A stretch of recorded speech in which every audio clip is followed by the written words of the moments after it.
இன்ஸ்டாகிராம்ல நீங்க கிரியேட் பண்ணிருக்கக்கூடிய ஹைலைட்ட வந்து எப்படி டெலீட் பண்றது அப்படிங்கிறத டீடைலா இந்த வீடியோல பார்க்க போறோம். வீடியோ ஃபுல்லா பார்த்தீங்கன்னா எப்படி டெலீட் பண்றது அப்படின்றதுக்கான ப்ராசஸ் தெரிஞ்சுக்கலாம். தெரிஞ்சுக்கிறதுக்கு முன்பாக சேனலை சப்ஸ்கிரைப் பண்ணிடுங்க. பெல் ஐகானை கிளிக் பண்ணி ஆல் அப்படின்றத செட் பண்ணிடுங்க. வீடியோக்குள்ள போலாம். இன்ஸ்டாகிராம் ஆப் ஓப்பன் பண்ணிடுங்க. ஓப்பன் பண்ணிட்டு ப்ரொஃபைல் பேஜ் போயிட்டுங்க. போயிட்டீங்கன்னா நீங்கள் கிரியேட் பண்ண ஹைலைட்ஸ் எல்லாமே பார்த்தீங்கன்னா உங்களோட ப்ரொஃபைல் பேஜில் கீழே வந்து ஷோ ஆகும்.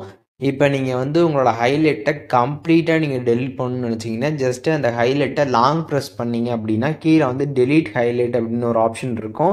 அதை கிளிக் பண்ணிட்டு டெலிட் கொடுத்துட்டிங்கன்னா கம்ப்ளீட்டாக பார்த்தீங்கன்னா வந்து டெலிட் ஆகிடும்.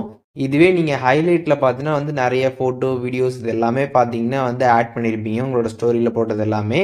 அதில் ஏதாச்சும் ஒன்று பர்டிகுலர் நீங்கள் வந்து ரிமூவ் பண்ணணும் அப்படின்னு நினச்சிங்கன்னா பர்டிகுலராகவும் மட்டும் அதை மட்டும் நீங்கள் டெலிட் வந்து பண்ணிக்கலாம்.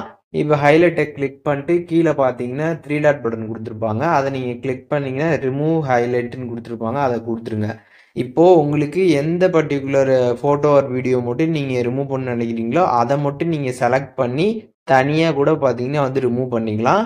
அப்படி இல்லைன்னா நீங்கள் கம்ப்ளீட்டாக அந்த மொத்த ஹைலைட்டையுமே நீங்கள் க்ரியேட் பண்ணதை வந்து டெலிட் பண்ணணும்னு நினச்சாலுமே லாங் ப்ரெஸ் பண்ணி நீங்கள் ஈஸியாக பார்த்தீங்கன்னா உங்களோட இந்த ப்ரொஃபைல் பேஜ்லேருந்து டேரெக்டாக பார்த்தீங்கன்னா லாங் ப்ரெஸ் பண்ணி டெலிட் ஹைலைட் கொடுத்துட்டு கம்ப்ளீட்டாகவுமே வந்து டெலிட் பண்ணிக்க முடியும்.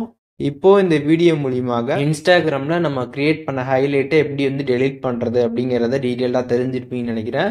இதில் எதுவும் டவுட் இருந்துச்சுன்னா கண்டிப்பாக கமெண்ட்ஸில் மென்ஷன் பண்ணுங்கள். நான் எல்லாருக்குமே ரிப்ளை பண்ணுறேன்.